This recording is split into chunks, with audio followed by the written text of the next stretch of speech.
Hello, my friends. Hello, hello, hello. It is Tuesday, odd day, Tuesday, December 31st, 2024, New Year's Eve day, or New Year's if you happen to be catching this the day after. Welcome, welcome, welcome. We are doing Soul Map Live for 2025. Oh my goodness. Wow, look at y'all. It is lovely to see you here. Thank you for flexing with me. I'm feeling very much better. Thank you. I appreciate all the well wishes everyone sent. I got a torrent of texts and Facebook messages and emails. I appreciate it. Thank you so, so much. And I'm feeling much, much better. I have a wicked dry cough, so you might hear that some today. And a little bit of the nose thing still hanging out. But other than that, I am well on my way to being human again. Thank you. This is a big one. As you probably read, this is a big one. And if you follow astrology on the whole, not just here with me, but on the whole, you won't just be hearing that from Soul Map HQ. Everybody is talking about the importance, the magnitude, and I'm just going to say the substantial call to folks like you and me, because it's never been bigger in our lives. This is more than our time. I also want to say one thing before we dive in. In no way do I mean to minimize or skirt around the magnitude and the impact of the impending presidency of Trump. But it becomes vitally important. And as you hear live, you'll probably get a better idea of why I'm saying this. To not let that dominate our consciousness. Whether you live in, are a citizen of, or a neighbor of, or a neighboring country impacted by the United States of America. And I say that word very intentionally, to not allow it to dominate our consciousness. Because that's a big part of the thematic humana of 2025 and beyond, okay? And you might want to write that down. So you are going to hear me optimistic, because there's reason for optimism. You're going to hear me talk about opportunities because they exist. But in no way does that simultaneously minimize or skirt around the magnitude and importance of the impending presidency or the other hotspots of aggression around the world, because you may be joining from a place where those hotspots are active. Okay. Okay. Everybody hear that? Yeah. Okay. So I want you to know I'm going to be paying attention to what's on the screen, because and my notes. So if I don't make eye contact with you, it's not because I don't love you, it's because I don't want to miss anything. And I also want to remind you that at various points along the way, because we're going to be here for at least 90 minutes, I'm going to talk about the deeper story of 2025 and the 3-part series I'm going to be inviting you to throughout, because that matters too. If you're an agent of transformation, my friend, please, please, please consider putting yourself in there. And that's not because I'm trying to sell you something, it's because you need to know. And there's no way I could do any kind of justice to the deeper pieces and the practices I'm going to be introducing to support you as an agent of transformation, as a practitioner of transformation, in your work, in your life, etc. Okay? Okay. Anything I've missed, Erica, that I should be saying and I'm forgetting about? I don't think so.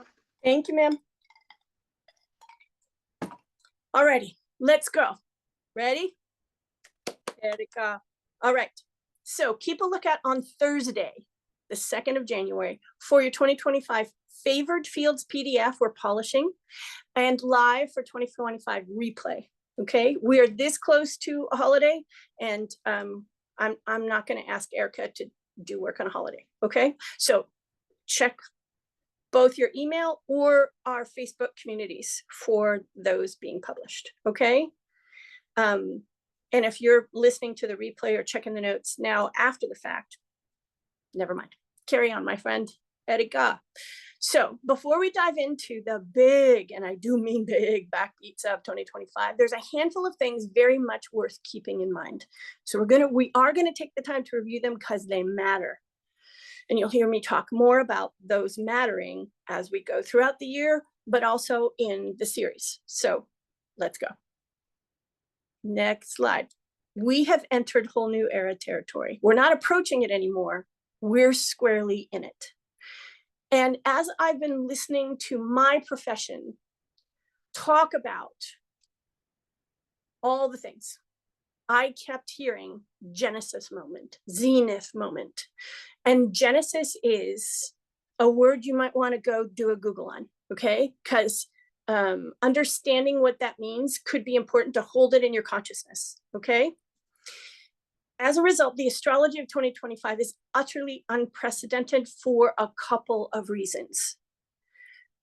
And I'm going to give you this framework before we do the review and before we look at the big backbeats, the new ones, because the framework, so you understand the magnitude, important, okay? By the way, pause. If you have paper and pen, awesome. If you have paper, pen, and calendar on hand, awesome. If you don't, you might want to take a moment right now to go get those things, because otherwise, just wait for the replay and dive in again and just let this kind of, it's like taking a shower, let it wash over you, and then come back and review. Okay, next slide. Oh, so here's one of the reasons why astrology is unprecedented, why Genesis moment and other names, okay? All the big outer planets, the ones that always throughout history coincide with massive societal and cultural shifts, here, there, and everywhere change signs. It's not uncommon for one to change signs a year, but all of them within 8 months of each other. And the first one being Pluto, our transformers, moving into Aquarius, no less. So these are the ones that are moving.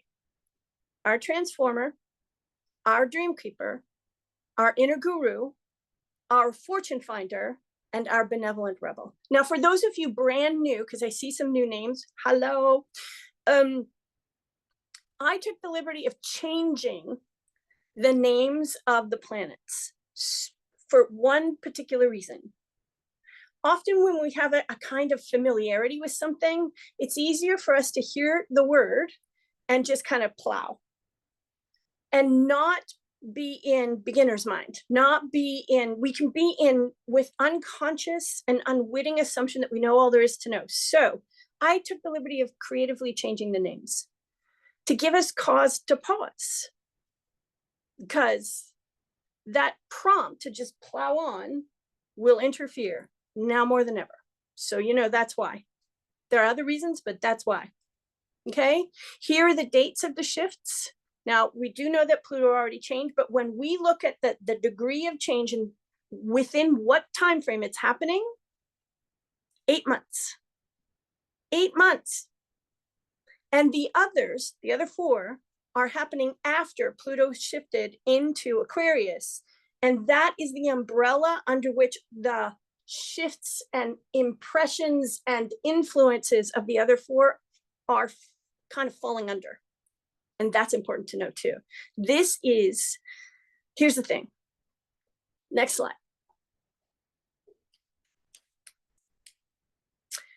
There's a nodal shift that's happening between Pluto's move in November and the next one, okay? And that is having a big sway too, because the North Node, the mastery end, is going into new mastery, going into Pisces, okay? And the south end, the place where we're attempting to release something. So we bring the developed mastery from that area with us without the drive to go back to it and stay there for comfort. Okay? When we feel insecure, when we feel rattled, we're going to dive into that a little bit more. But this is a big deal too, because Pisces is about developing spiritual mastery. That's an important element for folks like you and me. Big deal. New elements of spiritual mastery. And that's a big, big deal. Next slide. 3, there is a whole lot of 29th degree. So every chunk, every one of the 12 signs in the zodiac has 30 degrees. When we're working the 29th, 30th degree, that's when we are attempting to bring to completion that stage of work and development. Okay? We're trying to close a chapter. So we're completing a cycle, a sign cycle. Then there's a lot of first degree, beginning a cycle, also in the mix, because these big signs are changing to a new sign. We're moving from finishing a cycle to starting a cycle 5 times with the big ones. That's almost unheard of. In fact, you'll hear later, it is unheard of. In 2 cases, 1, 2, that first degree energy is in Aries, the first sign of the zodiac. So not only are we beginning new sign cycles, we're beginning 2 new zodiacal cycles going all the way around. Okay, more on what that means as we go. Next slide, please.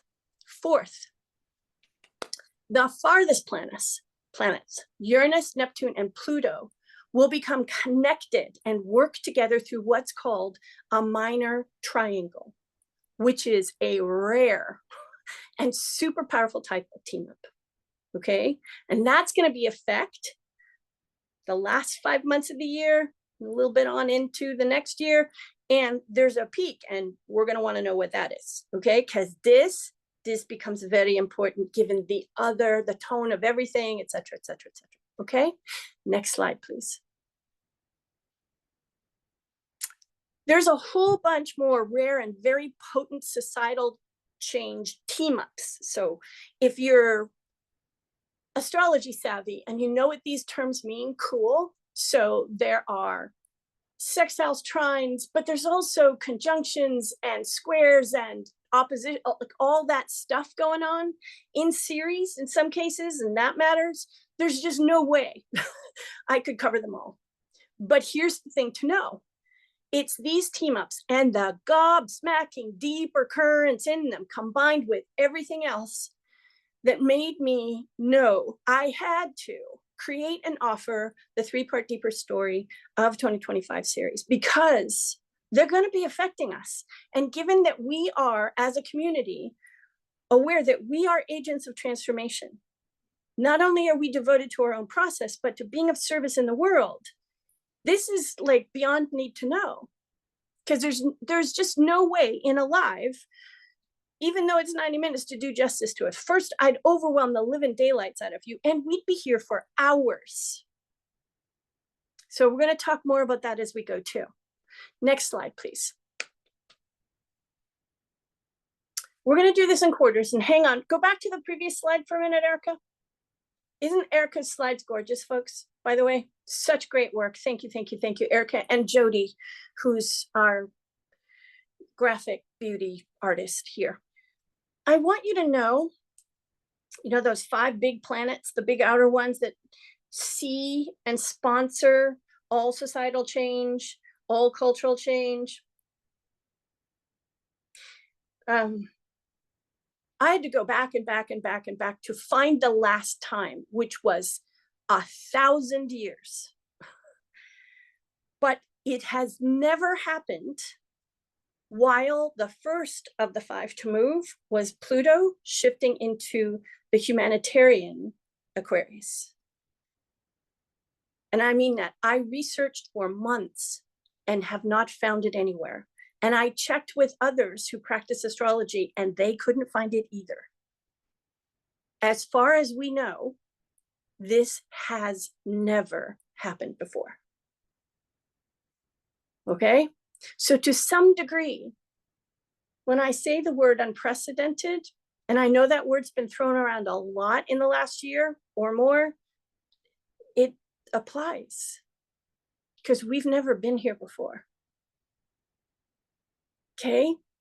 That's both thrilling and daunting, but we need to know that. Okay? Some of why that matters is because you're going to hear me say repeatedly, not just today, but throughout the year, there's a great deal of uncertainty, and there's good reason for that. A, we've never been here before, and B, because if there was certainty, we would have a stronger chance, and not to our advantage, of perpetuating what came before.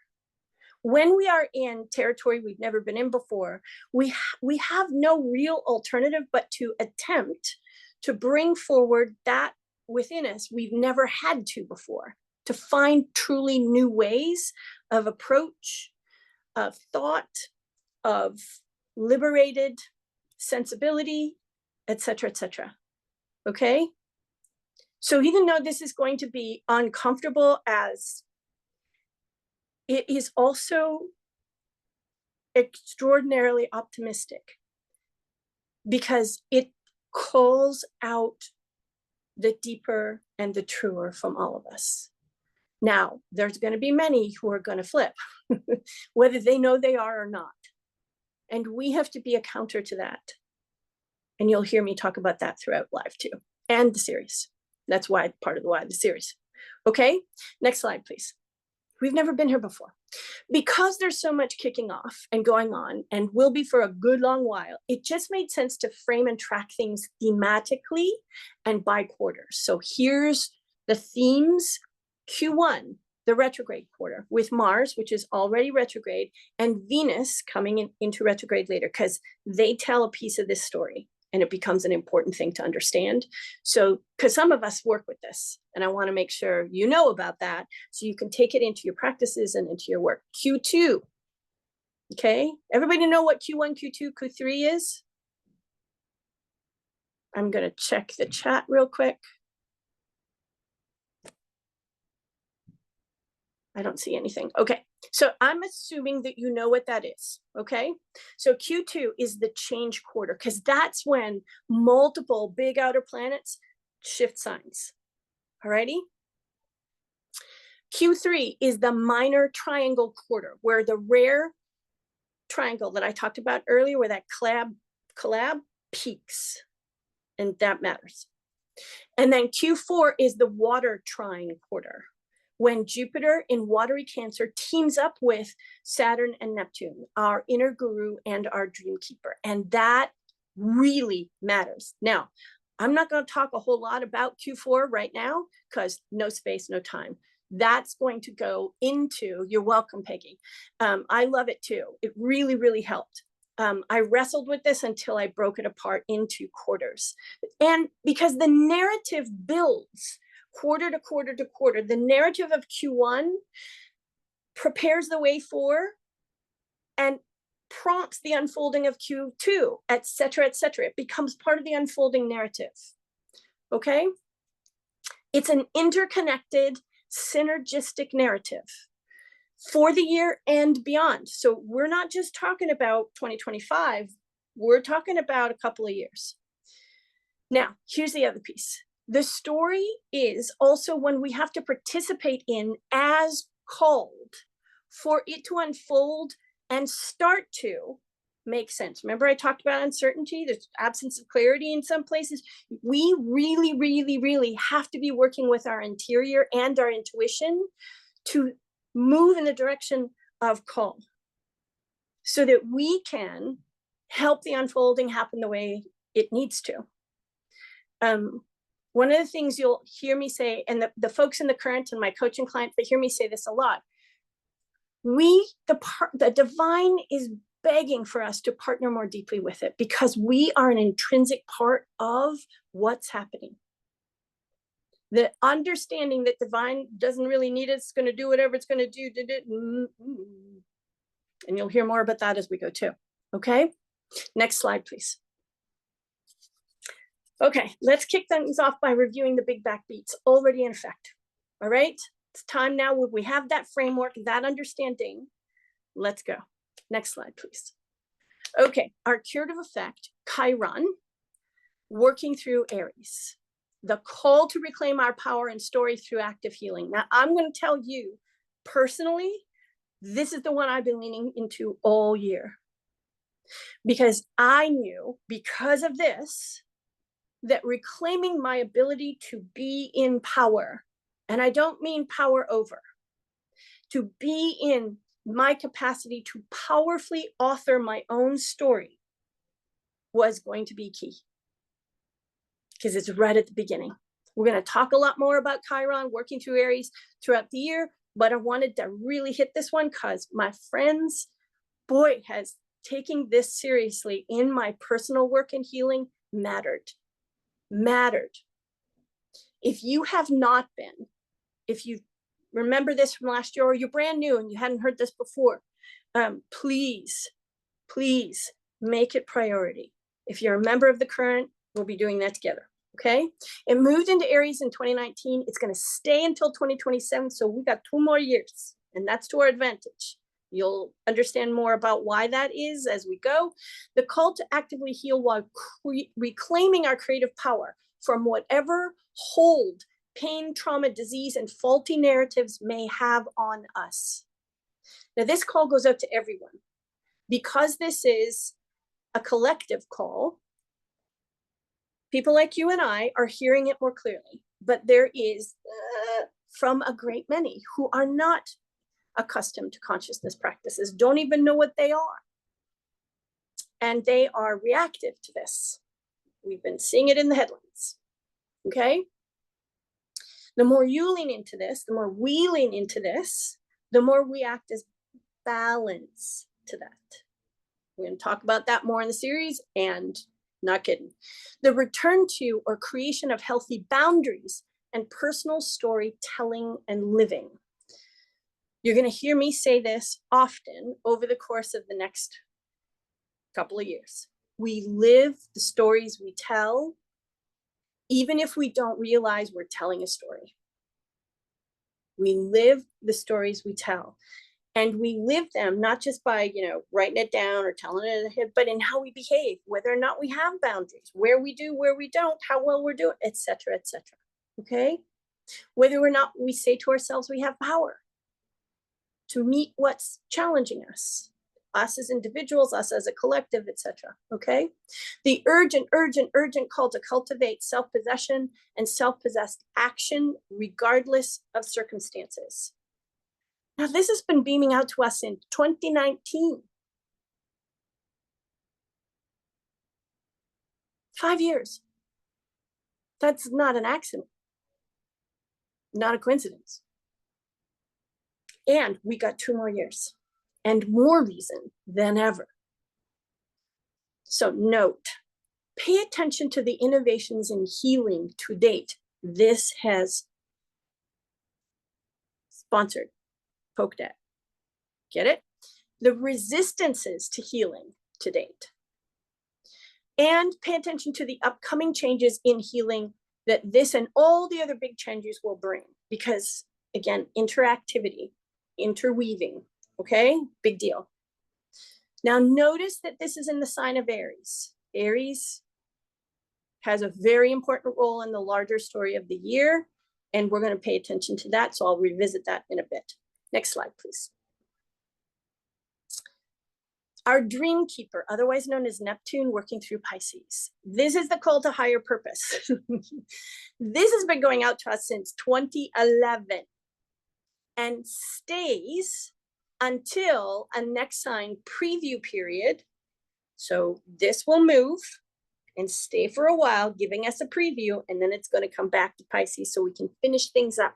Things that We haven't quite gotten to things that we did, but it wasn't really all that tidy. And we've got some, things to I's to dot, T's to cross, etc. This has been sending out the call to higher purpose, meaning an active right use of our genius. Okay? It has been amplifying the need and desire to be mindful and build capacity to be present. And it has been building the call to care for and about water and climate. Okay, because this has been around since 2011, it's become just the water we swim in. And we might not be noticing it much at this point because it's been a good chunk of time. When this shifts, and we're going to talk about the shift in a couple of minutes, when this shifts, we are going to feel it. Okay? Really feel it. And it's a preview. So keep that in mind. We'll talk about it. Note also the innovations in calling and purpose work, our understanding of them, our approach to them, our resistances to them to date. So since 2011, and there's been major innovation and flocking since 2011, if you think about it. Upcoming changes as the shift to the next big cycle approaches. We're going to talk about that, the date of shift in a couple of minutes, but just pay attention to the upcoming changes because that'll matter at the beginning of the year, as we get closer, and then as the preview window closes and we move back into Pisces for a bit. Next slide, please. Our benevolent rebel, otherwise known as Uranus, working through Taurus. The call to stable from the ground up change. Now this is, oh my goodness, it's been speaking to us since 2019 from Taurus, and he's going to stay there until the next sign preview again in 2025. Remember, all the big planets move. He intends to help us remake our relationships with governance, systems of money and finance, and our generalized access to both. Now, think about what's happened this past year. Now, those of you who were disturbed, as I was, just being honest, about the results of the election in the United States, I want to say two things. One, he's as unconventional as they come, and our benevolent rebel Uranus is all about unconventionality. He's doing things in a way we've never seen. Now, most of us don't like him, but okay. Unconventional within the framework and history of the United States. There are elements within that unconventionality that horrify a great many people. But he is absolutely and without question affording not just the people of the United States, but the whole world an opportunity to assess founding structure, principles, and whether or not they are effective today. Where is there a status quo we're challenging? And would we be challenging it if he had not been elected? Don't get me wrong. I'm not a fan. And the systems of money and finance thing, that's been in the air for quite some time, but not like this. Now, there's another focus on change making in terms of human rights. And that's been big too.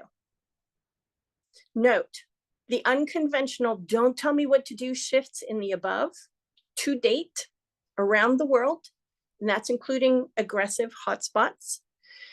Pay attention too to the upcoming changes as the shift to the next cycle approaches. Again, preview, and then, yeah, you'll get a better sense as we go. But this is a big deal.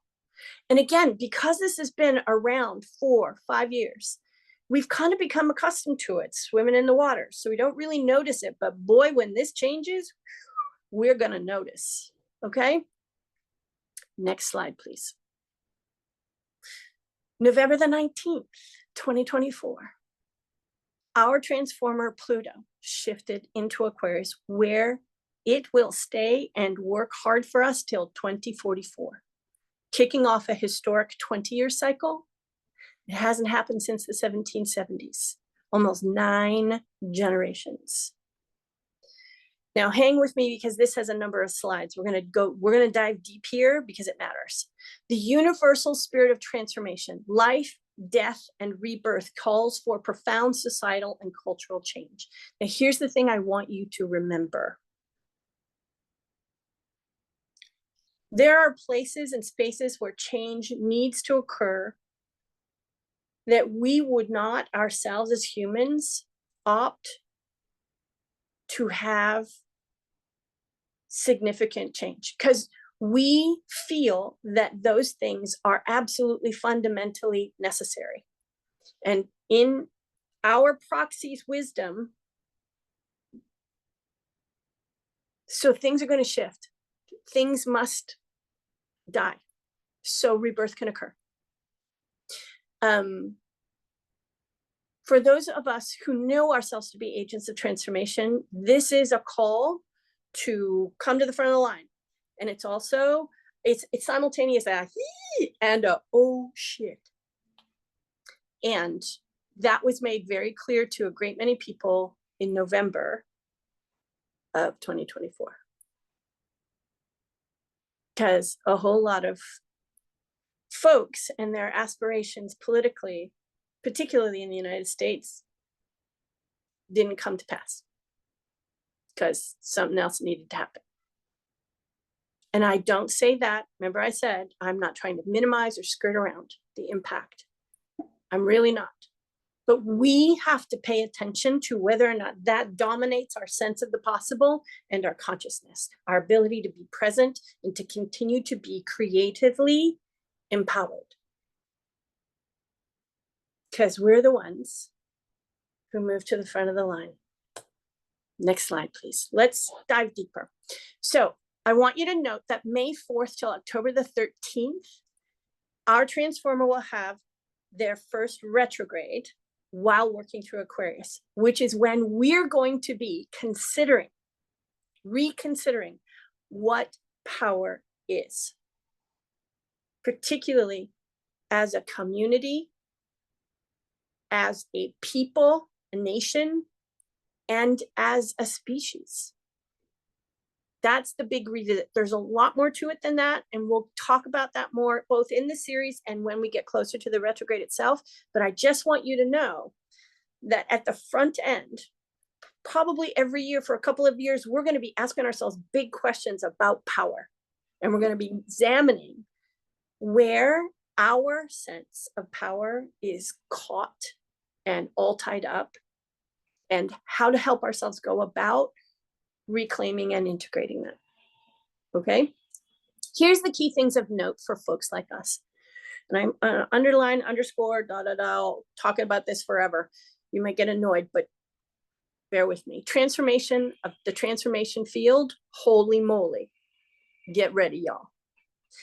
It's going to require us to be in the body or bring about or adopt and fold into and integrate into our daily or weekly practices, being in the body, or therapies that involve somatic work, being in the body. And I'll tell you one of the big reasons why is because Aquarius as an air sign will have us attempt to live transformation from about here up. That won't work. So it becomes vitally important that we occupy practices that bring us into and deepen our presence in the body, and that we are the ones others can reliably come to, so that they're not up here or they're less up here. Okay, presence, self-possession, and sovereignty practices, and again, not from here up, but whole person. The realizations and insights about the process of transformation itself gonna come fast, especially these next couple of years. So do whatever you can to prepare yourself. And there is going to be innovation like mad in the field of transformation. But you have to help yourself be coming from all of this, not just here. There's a call to thought leadership that's going to be nutso. And unless you and I are practicing bringing our whole selves into things, it'll be thought leadership, and it won't be as effective as we need it to be, because it'll just be here. Okay? Agents and facilitators of transformation must become more comfortable with and lean into their own transformation. Okay? Okay. Next slide, please. Breathtaking and rapid changes in the following fields will be coming from this: activism and human rights, holy moly, futurism. Now think about this: futurism that comes from grounding in the human, fuller human healed presence. So we're not living in the future, we are intuitively visioning that future from a grounded, whole, healthier, you get it.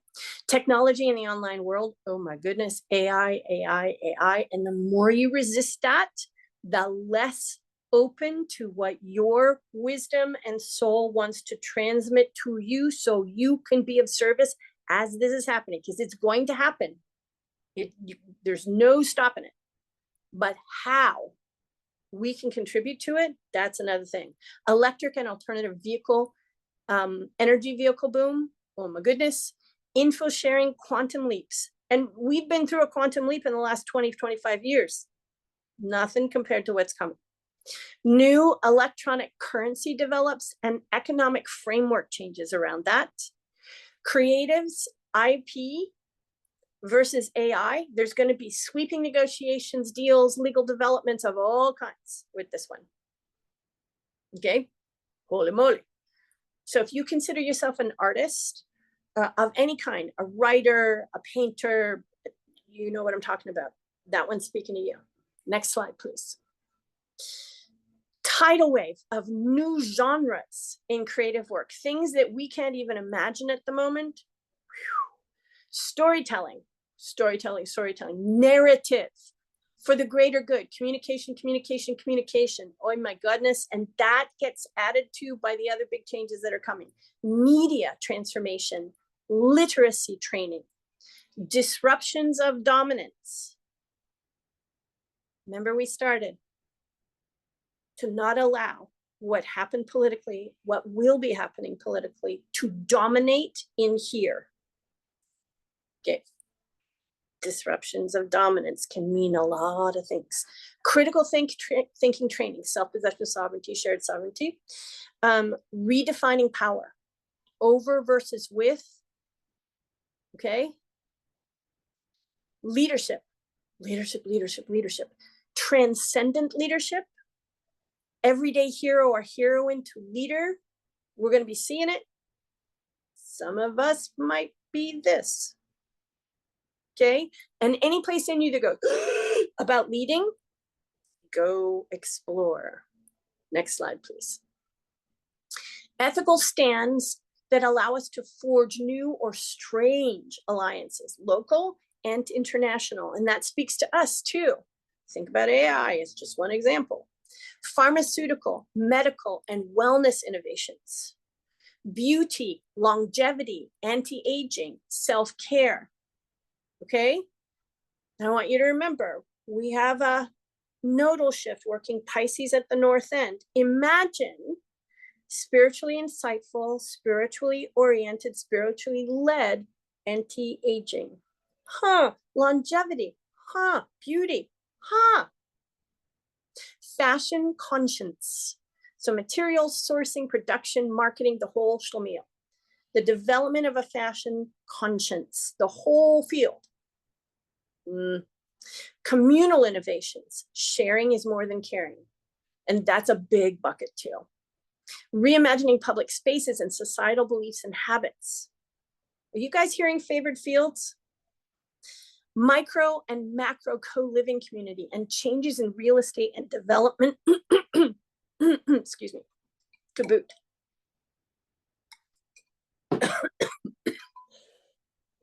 Sorry, folks. Okay. Next slide, please. Multi-use space innovation, resource sharing, communities. And I mean this, multi-use space. I'm also going to say multi-use resources. Okay?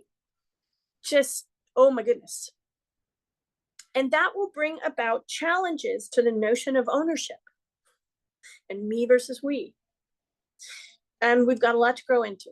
Local groups, creative solutions, inspired by global innovations and global concerns being inspired by local innovations, like just, whoa, circle. Wow. Handcrafted and artisanal or recycled goods, there's going to be an increasing demand.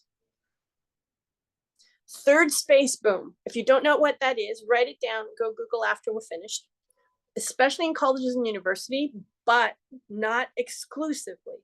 I've already been seeing some of this and the hunger for them, particularly in a handful of people that I personally work with, a hunger for third space, a need for third space, and maybe even the dawning recognition that they may be called to create or foster third space.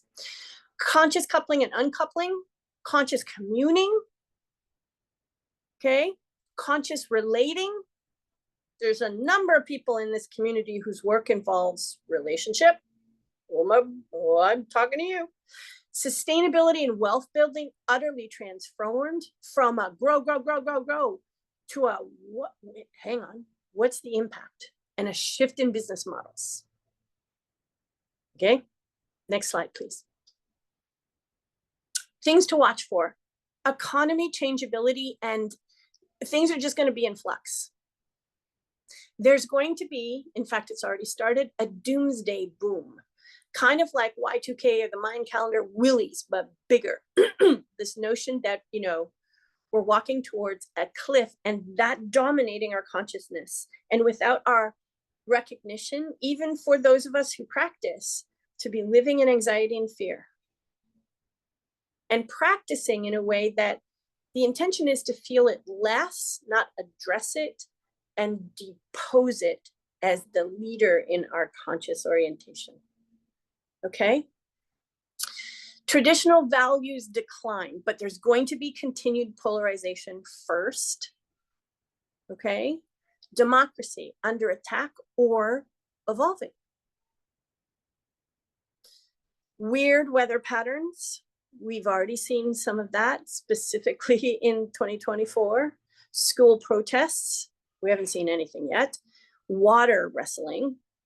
And then refugee and immigration reckoning. Now, for those of you who are members of this community who recognize themselves to be immigrants, their families to be quote unquote immigrants. If you are people of color, if you are members of the LGBTQ community, Q+, pardon me, this speaks directly to you. Just want you to know. No big surprise to you, but this speaks directly to you. And for those of us who are not members of those communities, we need to stand with those communities. This is a call to us for them. We're going to be talking an awful lot throughout the year, but particularly in the series about internalized, systemic, holy mackerel. Because those are the things that we need to help ourselves find and root out. Okay, next slide. So that was Pluto, our transformer, working hard. Will be for a while, but that's the umbrella under which everything else, and all of it's big, is falling. Our action instinct, Mars, is retrograde currently in Leo, and then will move further back in retrograde to Cancer. And this becomes incredibly important because this started after our transformer went into Aquarius. It is the call to revisit and reconsider the framework of identity and its expression, as well as the competition, domination, and warring instinct that's been at the heart of human societies forever. It intends to help us see the relational harm dysfunction here does, particularly to self-possession and authentic expression and home and hearth. And when I say home and hearth, because that's the Cancer part, I'm speaking about a couple of things. One, what actually happens in the home, but what happens in the home of a nation, what happens in the home or planet, but also what happens with respect to home and hearth keepers in traditional sense. And by that, I mean the feminine. And I mean the feminine principle as well as the gender feminine, or anything that's representative of the feminine to the masculine. Okay? Competition, domination, warring. This retrograde sparks the beginning of a year-long exploration. Take a deep breath, and no ranting in the chat, folks. Please. The wounded and lost male, and the need to tend to it so that the narrative can unfold differently. Now, to a degree, I'm talking about the wounded and lost male in terms of it being manifested in the physical representation that is male. But I'm also talking about the internalized male that is wounded and lost. Patriarchy, supremacy, all those things have had effect on us. And not just in this lifetime, but over generations. And we've inherited that. We bring it with us. So this speaks to everyone, period. And the degree to which we need to tend to that is amplified. It was set off almost immediately after Pluto shifted into Aquarius. Now, the retrograde began December 6th of this year, one day left, and it will continue until January the 6th. You like the coincidental nature of that date, folks, particularly those who live in the United States, until December 6th, 2025. And then it goes further back and begins to work in Cancer until the 23rd of February, 2025. And so the tone of it, the vibe of it, the call to look shifts. And that's the home and hearth part. Now, watch for signs of the Q1 theme, because this is what kicks that off. So it started before Q1 actually began, but boy, did it kick off the Q1 vibe hard, okay? It's a big deal. It's a very big deal.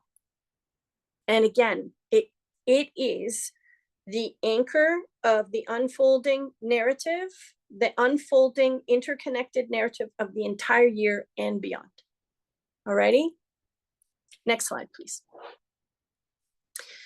Here's the new backbeats. And we covered some of these, but there's a couple extras. One, the new nodal wa and the next Superfied Eclipse series. Our Charisma of Cause, Venus, goes retro, and that happens in March. Our Dreamkeeper, Neptune, shifts in March. Our Inner Guru, Saturn, shifts in May. Our Fortune Finder, Jupiter, shifts in June, Q2. Our Benevolent Rebel, Uranus, shifts in July. The Minor Triangle, Pluto, Neptune, and Uranus, that actually starts to be piggy in August. And then Mercury's 3 retrogrades throughout the year. And they're both in fire and water. And that matters too. And I'll tell you more about that why. God, I love this slide. Erica. Next slide, please. So let's talk about the nodal wa. In astrology, this is called the shift of the nodes. But the weight and substance of this is big. That's why I renamed it the nodal wa. So the node shift, so this diagram helps you understand. It's not a planet, it's a point of intersection between the moon's orbit and the plane of the ecliptic, the plane that is around the Earth, okay? When those two intersect and they move every 18 months or so, we get a new intersection. And that intersection is an axis in the zodiac. This sign and its exact opposite form that axis. And so every 18 years ago, yes, my friend Kathleen, every 18 months or so, that shifts and becomes active and electrified by, okay, the eclipses. Now, the thing about this, just in terms of purpose and the work that I do, in terms of the soul map, this is one of the most vital pieces of indicator of purpose, mastery path orientation in the soul map. I mean, that's why I paid more attention to this for us, because holy mackerel, okay? It's one of the biggest and most accurate indicators of mastery path. And in the world of purpose, mastery path isn't even talked about. That was a term I came up with. I don't like the word mastery because it's got all kinds of connotations. I haven't come up with a better one. So for those of you impacted by the word, my apologies. I'm looking for another way to talk about it, but here I am. Next slide, please. The South Node. This is our, I got this down pat, comfort zone. It's what we came into life with, okay? Geniuses and karmic propensities. And by karmic propensities, I mean the things that we kind of drag with us lifetime to lifetime that aren't quite resolved, and things that we feel, maybe not consciously, but we feel insecure about. We either feel really, really solid about it, or we feel tremendously insecure and threatened, okay? And it's not known, it's way down deep. It's what we want to keep coming from without disruption. It's our inner status quo, what pulls us down and out of evolution and growth and this life's purposeful work. Alrighty? Yeah, next slide, please. The North Node is the call to our best destiny, our purpose, our evolutionary growth, and the path by which we leave or exit the fateful outcome of unresolved karma. So if we're attempting to work our way out of the hold of karmic propensities from the South Node, leaning into the North Node is, is the path out. Again, because they're opposites, they're along the same axis, the two signs. The energy of the North provides the path out of and resolution of the South Node. It tugs us into unfamiliar territory, often causing us to feel uneasy, anxious, and even existentially afraid. And while we instinctively know where and how it's asking us to go is really good for us, the inner terrain is strange, scary, even demanding, require we be fish out of water on the regular, something we don't really like to do. It is the antidote to being caught in our own inner status quo, and one of the key aspects that we talked about just a moment. That becomes important. I wanted to refresh us all about this, because we're not just talking about what it means for us as individuals now, because Pluto's now working through Aquarius and all the other stuff. This has more weight as a contributor, all right? And I wanted to make sure we covered this so you can hold that in your consciousness as we go forward. Next slide, please. Beginning the 11th of January, so not that far away, there's a new nodal wa and eclipse cycle, and it will be electrifying and working the Pisces Virgo axis. Pisces North Node, where we're going to develop new forms of spiritual mastery, and the Virgo axis, where we attempt to make ourselves perfect and impose order so we feel more secure. There's more, but you get the gist. It shows us where humanity is, whether we know it or not, where humanity is working and focusing all of the energy, and the two interconnected areas of life that indicates where there will be primed and amplified for evolution and growth. And will we be inclined to keep doing what we're comfortable with, even if digging in our existential heels? This becomes important for you and I to know as agents of transformation and as devotees to our practice, because this will be alive more than usual. You'll see it in your clients, you'll see it in your students, etc., etc. Okay? And you'll see it in yourself. Next slide, please. These are the details of what happens when the Virgo South Node is calling our name. And we want to go there because because there's going to be so much change and changeability, uncertainty. The more of us are going to want to go back here. And that becomes vitally important to understand, to recognize when it happens, so you can take a deep breath, go into your practices, and help yourself return to territory you're unfamiliar with. Okay? Oh my goodness. You might want to take a screenshot of this so you can stick this sucker up on the wall and revisit it whenever you need to. Now, this will be in the notes, but this as a visual and not just text on white paper might be more impactful. Next slide, please. The great news is the North Node entering Pisces means more folks from every walk of life are or will be called to serious spiritual exploration and the development of empathy, compassion, and the reality that we're all connected and part of a larger whole. Okay? Not a bad thing to be anchored in or called to during these times. The even better news is the more conscious, transformationally practiced, and self-regulated amongst us are those they'll be turning to for support. Now, you have to be doing your work. That's why, and that work needs to be stepped up. You'll understand more why as we go. And if November didn't shake you and help you realize that you needed to deepen your practices, don't worry, the days ahead will help you. Keep in mind, new places of undiscovered truth, unhealed pain will and must come up in us. So the call to deepen our transformational activities, practices, and walk our talk, super high. Now, I shared this with folks last year, the year before. So this is not really new to people who've been in the community a while, but up the notches, cuz, okay?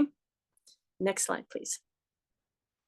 Growth, expansion, and mastery in Pisces. Oh my goodness. Okay. If you want support walking your way out of the Virgo South End comforts that we tend to go for, this is the way. It shows us the way to remedy, how to resolve the unresolvable, to move our way into progressive and evolving mastery, wisdom, self-possession, et cetera, while being maximally related and collaboratively building the common good. Here's the trick. And you probably know this, at least here, but to live it here, the Piscean way is not pointed or uber specific. It's oceanic. It's fluid. It's mysterious. And it is the place we must go to connect with what could be through me, for us. But it can be intimidating because it's not specific. You can't throw your arms around it or your head around it real easily or for some time. That's why I talked about 2024, the narrative unfolding so that things become clear. Part of that is this. It aims to help us evolve into the dynamic balance between dipping into the waters of caring possibility and the daily work of letting go of what interferes with the living manifesting of these possibilities. Next slide, please. 2025 has 4 eclipses, 3 Pisces North, Virgo South, and the final in the last nodal wa in Aries. Aries? You all hear that? More on this in the deeper story. Okay, so March 14th, 15th, depending on where you live in the world, full moon lunar eclipse, Virgo South node. Okay? Unhealthy, stale dated control patterns release is what's called for most. There's more to this, but that will give you a really good place to put your thumb. March 29th to the 30th, new supermoon, Aries North Node, solar eclipse, focused ambition. And it is the final prompt to mastery development before the Saturn-Neptune collaboration that happens when Neptune and Saturn in close proximity of each other do what? They shift from Pisces into Aries. Aries. Okay? Leaning into this eclipse in March, for folks like us, big deal. Remember, our Chiron is in Aries? Yeah. September 7th and 8th, full supermoon, Pisces North Node, lunar eclipse. And it is the wise imagination and spiritual call to depth. More, but good gist. September 21st to 22nd, new moon, Virgo South Node, 29th degree. Remember we talked about the 1st and the 29th degree? Okay. Solar eclipse. So this is us working the tail end of Virgo work. It's intense. We want to release ourselves from perfectionism and the intention or the belief that we have to get life right, that there's a way to live things right. And the insistence on that triggers perfectionism and contains and limits us, harms us even. Okay. Oh my goodness. Now, this partnered with Pluto and Aquarius could bring about unprecedented solution breakthroughs, etc., etc. And if you have personal planets or angles within 1 or 2 degrees of an eclipse, so you got to look at your soul map close to these dates or at these dates. If you know how to cast a map or a birth chart with that date, you'll be able to see if you're within 1 or 2 degrees. Then that eclipse will influence you profoundly. And I'm going to be looking for that. If you're a member of the current, we're going to be watching that throughout the year. Okay. Okay. Next slide, please. March 1st till April the 2nd, our charisma of cause, Venus goes retrograde, begins in Aries, ends in Pisces. Oh my goodness. Interwoven, interconnected narrative. Venus retrogrades bring changes of heart and shifts in priority. Now, we're going to go much deeper into this in the series, but here's the gist. This becomes the evening star. When it goes retrograde, it echoes the Persephone myth, becomes the evening star and descends into the underworld, where it considers what matters most and goes through the process of reluctantly accepting rulership. Now, there's a lot of weirdness with the word rulership, so you got to untangle that too, but holy moly. And then the rise to morning star, when we must make up our mind, our heart on deeply important matters and rule as they speak to us. Okay. Now, this involves the feminine. Okay. And I don't mean gender. I mean the feminine principle, and as it's embodied in us, male, female, LGBTQ, wherever you happen to be on the spectrum. Okay. Big deal. This is part of that Q1 thing. Remember? Okay. Next slide, please. This will have us reimagining, rethinking, retooling, redesigning, etc., etc., etc. What it is to be ambition, what is rulership, what is attraction. That's a big one. We're going to be talking about that. What makes relationship healthy or work? How to go about creating and sustaining healthy life now? Money making, why, how, the approach, family, home life, child rearing, and what stays and what goes of tradition. Boy, oh boy. Post-marriage families, exes collaborating together, along with new terms for all of that. Holy moly, moly, moly, moly. The mindful, secure, and healthily attached and evolving relationship where shared sovereignty is being developed or even recognized. Those of you who work in relationship, I have a couple of people very much in mind. This is speaking directly to you. What is the modern family?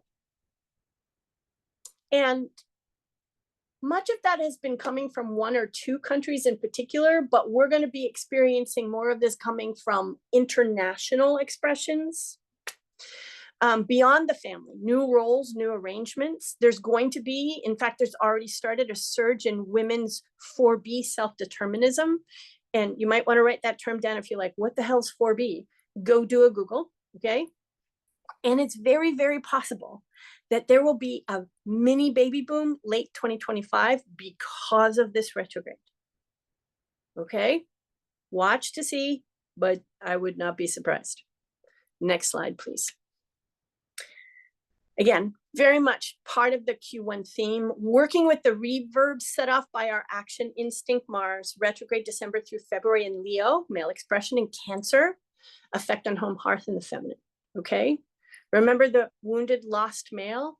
This adds the call to reckon with that theme, but to reckon with it differently, or at least begin a reckoning. And if you're having about men, start there. Okay, please. Connected to retrograde cycles of March and April 2017 and March and April 2009, because when Venus goes retrograde, when our charisma of cause goes retrograde, it has a cycle and it revisits the same area every 8 years. So in your life, you'll get clues, signals about what is asking for attention in 2 ways. One, revisit, kind of go back into what was happening during these periods, 2017 and 2009 in my life. All right. If you have planets and angles in late Pisces or early Aries, so you'd have to check your map, you'll notice recurring themes from those times. And I would, in particular, and I'm going to hear me say this a lot, look for where Pisces and Aries are in your map, because those are the areas of life where the action's going to unfold. Okay. And apply that to anything that I'm talking about. Check the sign and where it sits in your map. That's the area of life where this is going to be particularly alive for you. If there's planets or angles in those places, particularly in the late degrees of Pisces or early degrees of Aries, even more so. Okay, next slide, please. March the 30th, our dream keeper, Neptune, shifts into Aries. Sorry. We talked about this at the beginning. In Pisces, since 2012, it now begins a brand new 165 year zodiacal cycle. So you'll notice that the cycles here are massive. A couple hundred years, 1,000 years, etc., etc. It will remain working in Aries until 2038. And it's a big amplification added to the Pisces North Node, okay, and the Pluto and Aquarius shift call in spirituality, in medicine. We talked about medicine before, creativity in the arts, holy moly, and visioning. And along with the next iteration of what that word means and the next iteration of the world, the visioning of the world. And I'm not just saying that. I mean, we will be, because of this, asking ourselves, what vision do we as a species carry about where we're going as a world? And the reaction to that. Because there's an awful lot of isolationism showing up in reaction to this. And we're not even here yet. The vibes are already in the air. And there's people who are attempting to hold on to power and the old understanding of power, reacting to the initial vibes of this. Next slide, please. All right. We'll very shortly be joined at 1 degree. So remember, that's the beginning of a new zodiacal journey and all that implies. And again, we'll go dive deeper into that in the series because it matters.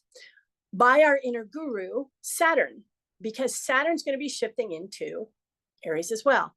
Neptune will make Saturn more imaginative, and Saturn will make Neptune more grounded and down to earth, our dream keeper. Because living the core of our dream is, for humans, it's a challenge. How do you make the possible real? I mean, think about it.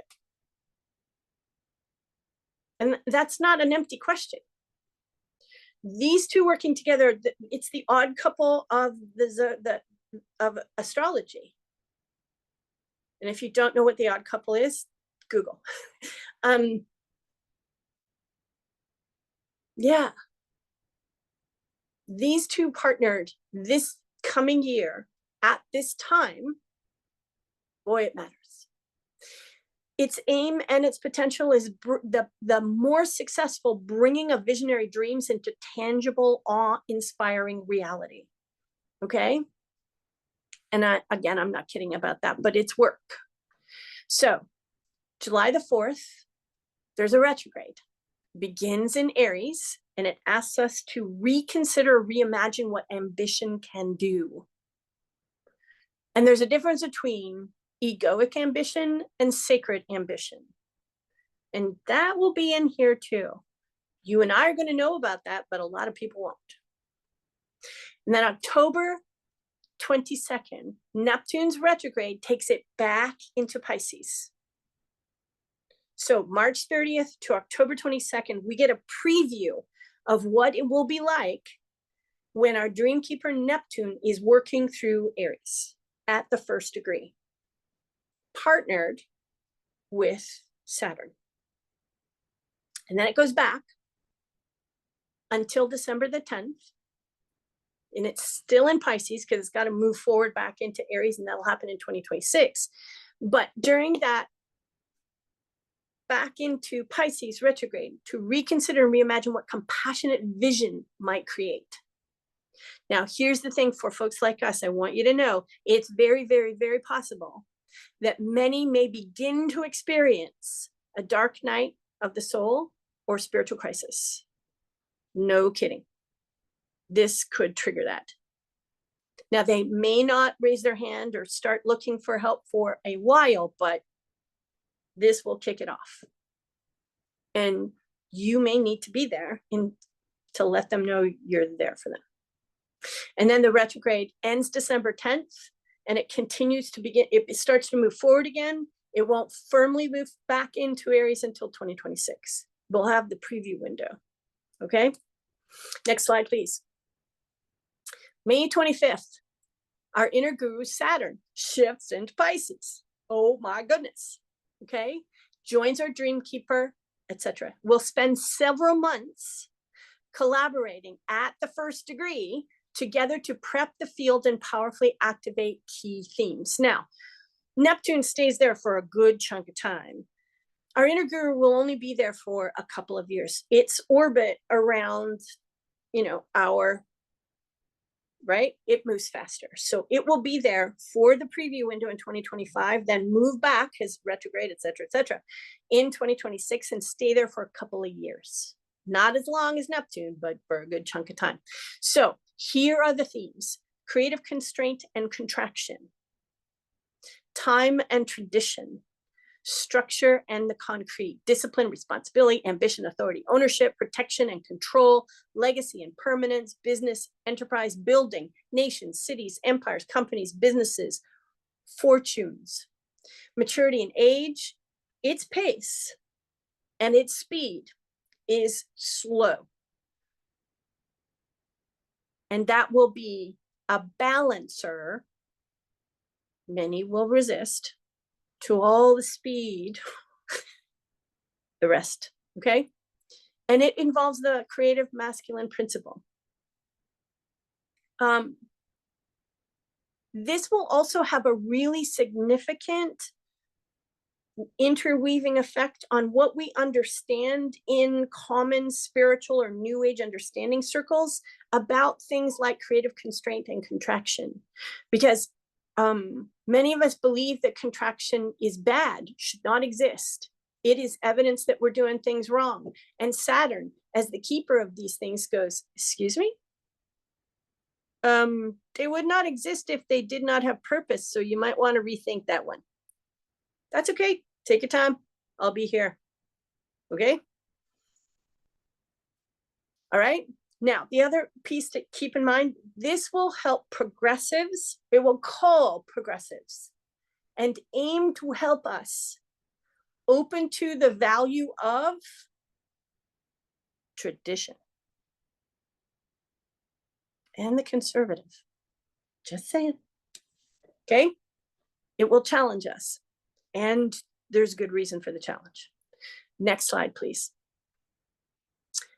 This first degree and brand new zodiacal cycle will bring big, fresh questions, which will be stirring in us about what has created, maintained, and governed society and culture. So think male gaze, patriarchy, hetero, neuro, white norming, and us, and more. I mean, this, huge. Now, much of that stirring will not be conscious. It'll be down here, but it will be present. And we'll talk more about this in the deeper story of 2025. There's no way to even begin to do that justice in the midst of all of this, but I want you to know, and please sign up, okay? Next slide.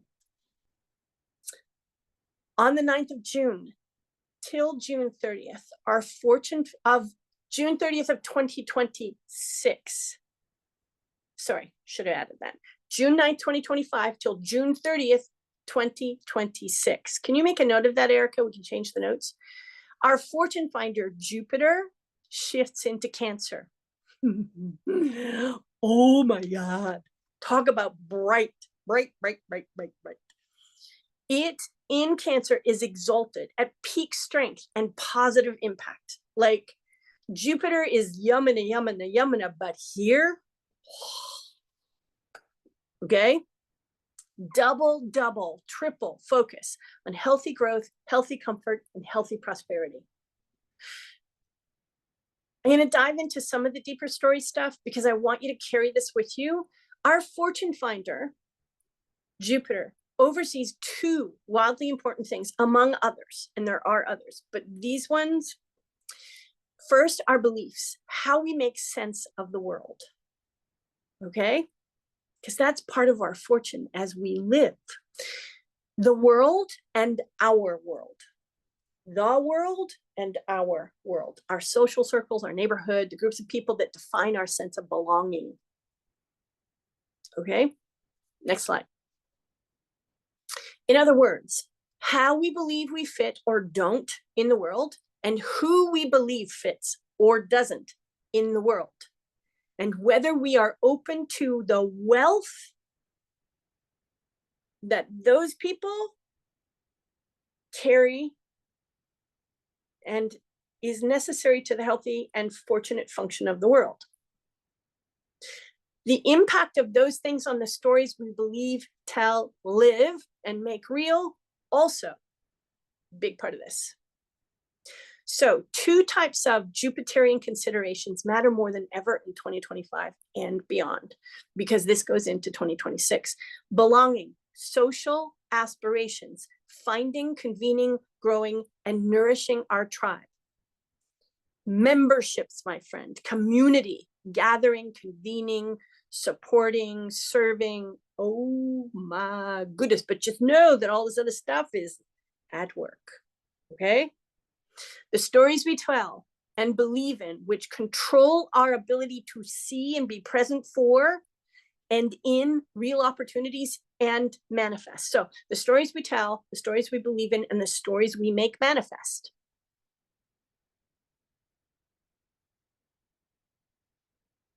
Okay? And in general, this is just such an extraordinary wow in the middle of everything else that's going on in 2025, 26. This has me so excited, I can almost not sit still. Okay? This aims to be super helpful in the midst of everything else that's going on. Next slide, please. Historically, when our benevolent rebel shifts into Gemini, which it will do July 7th until 2032, it is felt with a bang. And I kind of pointed to this when we looked at it, where it's working right now and will be until July. This brings a dramatic sense of call to the unconventional, along with a now or never urgency and disruptive unpredictability. Now, I want us to underscore now or never urgency, in part because we need that, and in part because we have to deepen our practices so we remain regulated and capable of co-regulation, or more capable of coming back to regulation and co-regulation. Because if If we let this urgency drive us, we will not be able to be of service. This will also call you and I to be as fully unconventional as we were designed to be, which, remember the whole spiritual mastery call out because Pisces is north node along the nodal wall, eclipses, boom. Okay? To let ourselves. Next slide, please.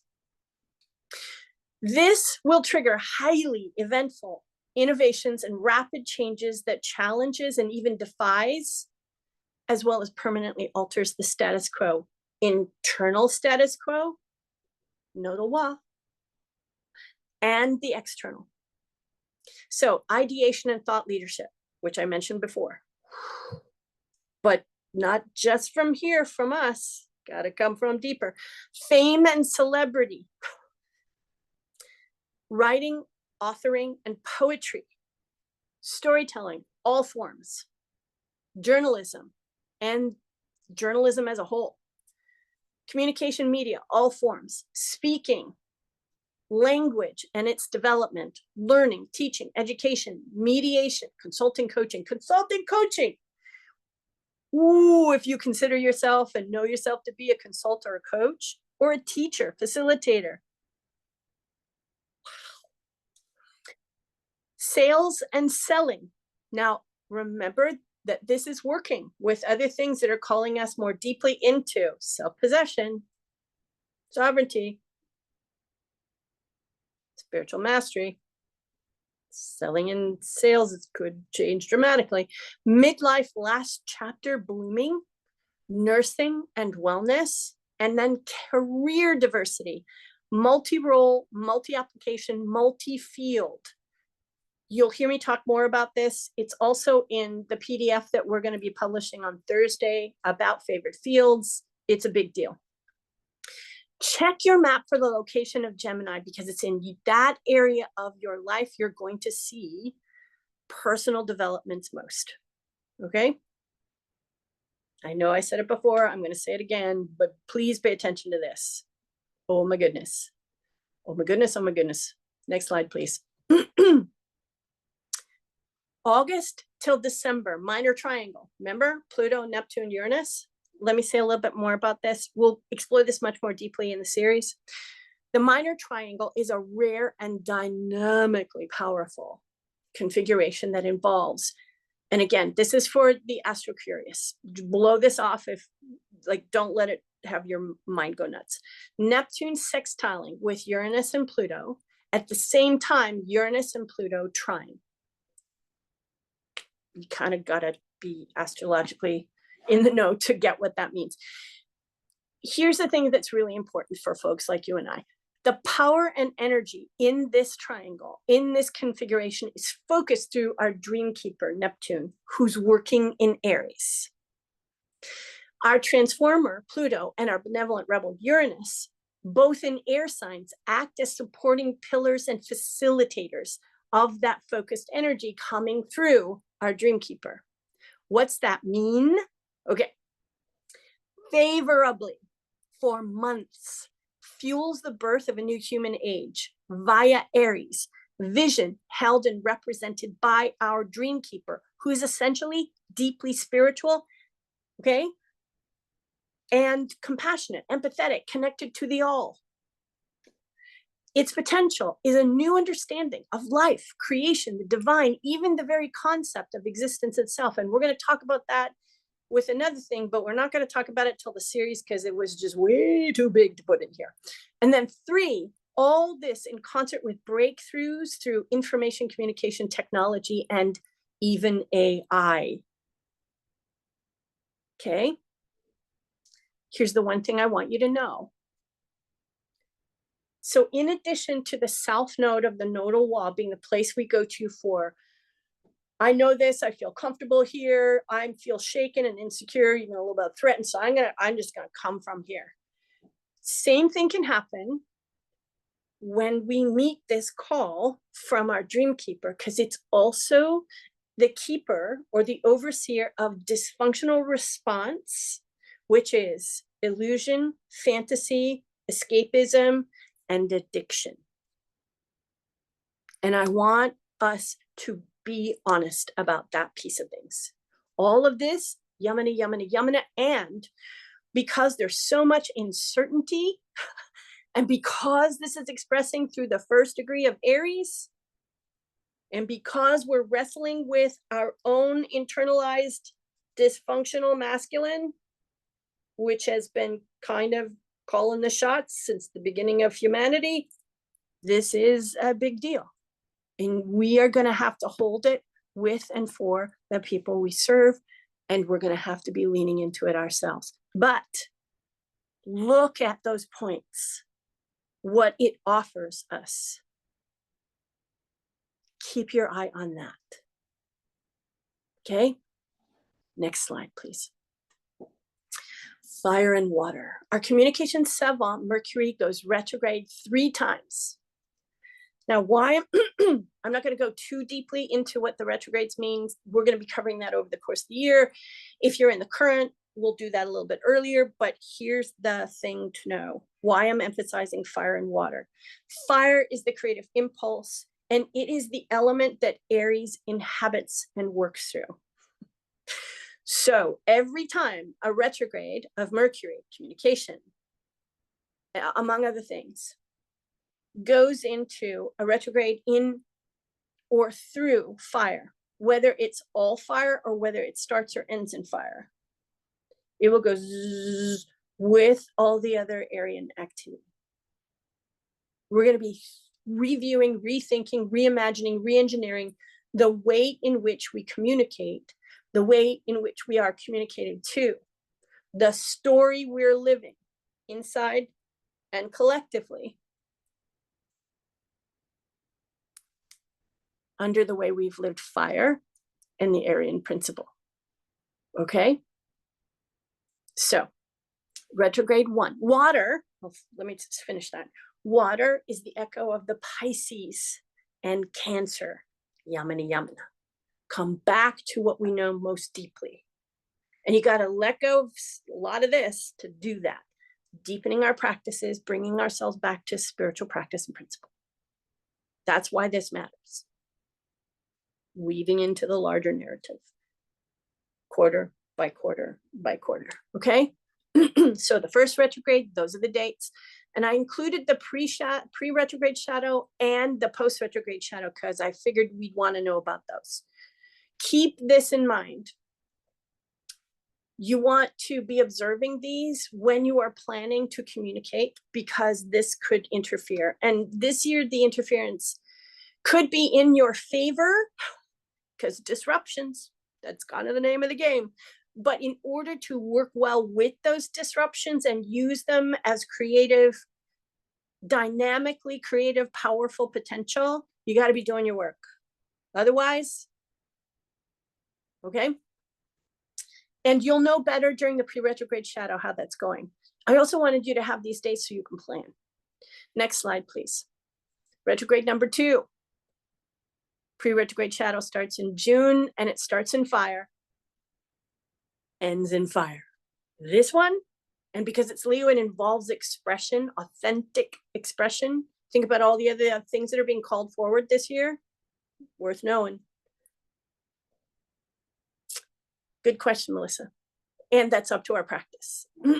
And sometimes ash, think about the Phoenix myth. Sometimes some of us are actually meant to go down the road of ash so that we can be, and our work can be, or the stories can be reborn. And there's great power there. Next slide, please. Retrograde number 3 starts in October with the pre-retrograde shadow in water. Truth-telling water. Oof. This is also the one that will have us reckon with our relationship with the power of communication. Post-retrograde shadow in December. The retrograde itself starts in Sagittarius. That implies the necessity of going to search for or deepen our understanding of the truth we carry. and are supposed to communicate, however we're meant to communicate that. And whether or not we are in touch with that or have sourced within ourselves and are able to embody and then communicate from the power that's supposed to run through our life, and or whether we're still trying to reckon with power. This is the one I'm going to be paying most attention to, although the one in the summertime in July, okay. Next slide, please. So that concludes, how are we doing? 2:32, 2 minutes over. Sorry, folks. Next slide for February 2025. You can tell there was no way I could put January in here. If you're a member of the current, we'll be talking about January next week. But right now, for the regular community, we're looking at February 2025, Thursday, January 23rd, at our usual times. In the meantime, I want you to pay most attention to the things that begin in January that we've talked about here. That's going to matter most right now. Next slide, please. Okay. Special 3-part series, the deeper story of 2025 and beyond. Okay. I hope you now have a sense of why this got great. Again, there's so much more to know. Plus, there's shifts and moves and series of interactions that are so needed to know. $70 for full access to all 3 parts live and their replays. $70 through January the 12th, 2025. It will be $100 after that. Okay, so that $70 is the early bird price, essentially. And the regular price will be $100 after the 12th of January. So you've got a couple of weeks to make up your mind. That's the link where you can go and review why this, okay? If you're an annual member of the current, the Deeper Stories series is part of your membership, so don't purchase it, okay? Please don't. If you're a monthly member of the current, your 40% off applies. Reach out to Erica. She'll take care of you, okay? Now, tomorrow's a holiday, so reach out today or come back on Thursday, alrighty? If you have questions, pop them into an email or a Facebook message, or put them into the Facebook group for live and leave them there, okay? I hope I've made clear that there's just so much to the year, and that there's much, much, much more to know, especially for us as agents of transformation and as devotees to practice. But if there's something lingering in the back of your mind and you need to know that after you've taken a look at this invitation page, please do reach out. Now, I'm going to be off tomorrow, so I won't speak tomorrow. And I probably won't today, but I'll be back at it, taking a look at things on Thursday. Okay? Okay. Next slide, please. So, Karen, this slide coincides with your, oh my God, I'm super overwhelmed. I understand. Karen, question for today, super overwhelmed. Any tips on where to focus if we feel wildly overwhelmed? Yes, your practices of regulation. Because overwhelm is 2 things. One, I'm trying to hold it all and bumping up against the idea that there's too much for you to powerfully be with. Like, I don't have any power over this.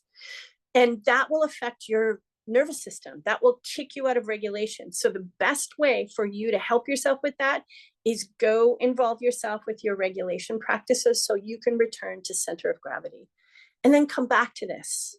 Take a deep breath and come back to this. Does that help you, Karen?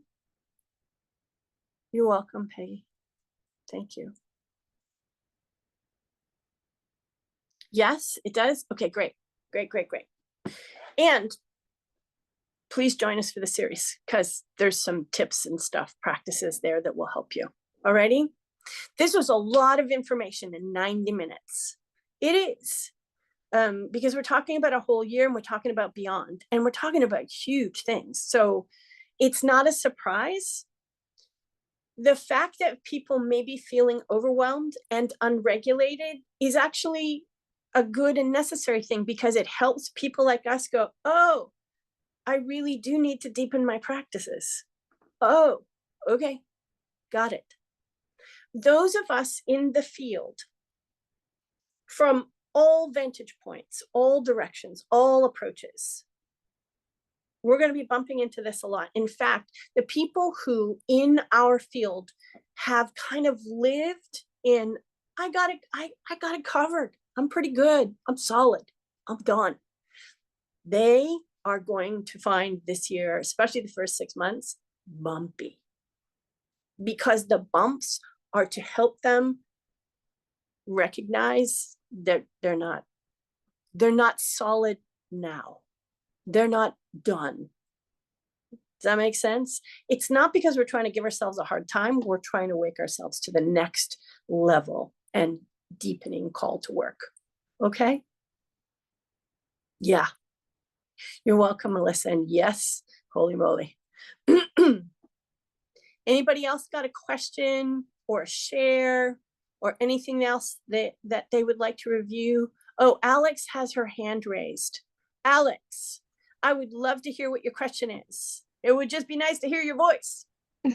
Hi, thank Hi. you. Actually, I think it's more of a comment that I have Aquarius as my sun sign, and you were mentioning about, being as unconventional as you can be. And, I was born in the mid 1960s. Yes, ma'am. So the whole idea of the age of Aquarius has been something I've pretty much been waiting for my whole life. Yes. Because I always feel like the weird one, like I don't, Yep. there's something wrong with me. I don't fit in. And you were Yep. saying about being unconventional as so I feel like now all of that is now becoming useful, that because I'm so familiar with that energy. Yeah. And, whenever I would say that, like, I'm weird or there's something wrong with me, I don't fit in, my husband always used to say that there's nothing wrong with you. It's just that the rest of the world hasn't caught up yet. And so, as I'm listening to this, I'm feeling like I can just sort of see him laughing and saying, "You see, I told you." The world is finally Oh my catching up. God, Alex, I feel you, woman. Wow. Yes. And for you in particular, I would pay close attention to the Neptune and Saturn partnership, the preview that they're going to be doing for us, because it will speak to you. It will speak to you. Yeah, that one popped out when you were talking about it. Yeah. It's like, yeah, I got Yeah. The the odd couple. Yes, ma'am. And the balancing act, the dynamic flux between, concreteness and out there-ness under the auspice of Aquarius. I mean, whoa, my goodness, it will talk to you. Okay. Yeah, thank you so much. Oh, you're so welcome. I'm so glad you're here. And yeah, thank you for sharing. Thank you. Thank you. There's a lot of Aquarian sisters here. Hello. Hello. I see you. Helena, you're so welcome. I'm excited and cautiously hopeful too. I mean, what's ahead of us? What we're already in. It's not for the faint of heart. And whoa, what lies at the heart of the human beings who gather in this community, our hopes, our visions, our dreams. And it's not going to happen overnight. We've got work to do. We have work to do. But we can do it together. We can deepen our understanding of the context and the motions and the nuances. And the call to ghost to meet urgency with regulation, to meet urgency and say yes to it, and go as slow as attentiveness and deliberativeness requires. Like it is. This is what we were born for, folks. Seriously. No matter where your family hails from originally, where you live now, this is what we were all born for. Okay? Keep that in your heart. Please. Thank you. Thank you, thank you, thank you, thank you, thank you, thank you, thank you. Faye said, I need to listen to this again. Woman, I hear that too.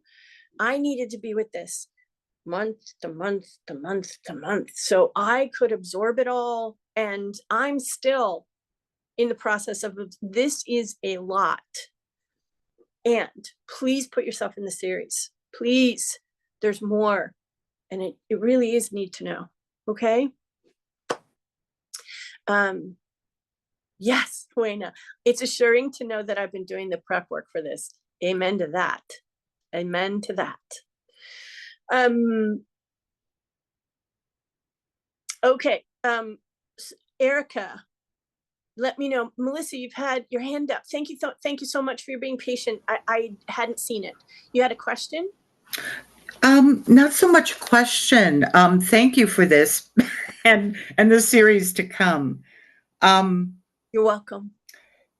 What is sticking out for me is ash or alchemy. Yeah. I'm going to be working with, I just felt that.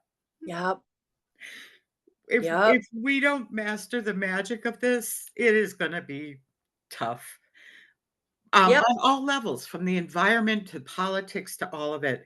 All of it, because that's what's up. Yep. But I have been harping for 40 years at least, in the pagan community especially, about the reinvention of testosterone. To basically say, we can't write, the goddess isn't wrong. You don't write off half the human race because some of them are not behaving well and the other ones don't know how to behave. Well, and we who lean in the direction of the feminine have to take a deeper look at the internalized masculine, especially now, because this isn't just about the guys or how they're reacting to all this now. This is about the masculine.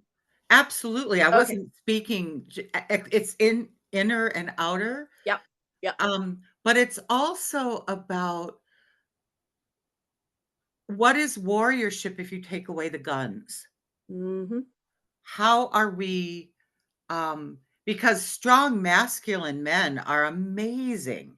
And I've known really the best feminist men around. And we need more of that. And the dialogue. Anyway, I'm very excited about this because it's fallen on deaf ears for a long time. But now I'll go pull those articles out again and start bringing this up because as a young woman, this, I play here. Right. I only work with men. Right. Mostly. Right. I want to suggest, given what you just said, Melissa, go search, and maybe you've already done this. And if you have, and you already have, sources, forgive me and just write off what I'm about to say. But there are some men in social media who are doing extraordinary work modeling this you're talking about. And it might be important for you to familiarize yourself. And if you want a couple of tips, a couple of links or suggestions, I'd be happy to offer them to you. Or I would love them because I okay, don't so look I at will that do world. that. I will start posting some of them, not right away. It'll probably be next week, but I'll post them in our group space because there's some energy. It's been around a bit and it's just going to build. And that might be good to familiarize yourself with too, because to know that it hasn't fallen on the deaf ears completely, Melissa, might be a salve to you. And that becomes important given all this fire. Well, okay? I work really closely with Chip Connolly anyway. Good. And a few others, and who are just amazing men. Okay, So, I love to hear that. That's awesome. Thank you, Melissa. You're welcome. Thank you. I hope you're going to come to the series. Are you kidding? You couldn't keep me away. I'm going to sign up right now. Okay, good. I'm so glad to hear that, Melissa. I was hoping that would be the case because, girl, we need you there. Okay? Okay. Thank you. Sylvia, I understand you raised your hand too. Hello. Hi. Hi. Aquarian sister. I know. I just wanted to say you've given a whole nother layer of context to what I've been experiencing in terms of what I can only describe as this very unusual, unconventional re-entry of coming back from down under. Yeah, I wondered about that. Yeah. I can, I mean, you've just sort of shown a light on other aspects of it. I've been getting the sense of it has been emerging as I emerge from the shifts, but what you've described here in terms of what's coming, I feel like the ancestors there stepped me right into it. Not surprised to hear that, Sylvia, and thank you. Yeah. Thank you. Yeah. I hope you're coming to the series, my friend. Absolutely. Well, we need you there too. Thank you. Thank you. Okay. Thank you. I'll hear you there. Thank you. Anybody else have a share or a question? You can pop it in the chat if you'd rather not turn your microphone on. Whatever works for you, please let me know. Otherwise, we're going to call it a day. Okay, I think that means we're done.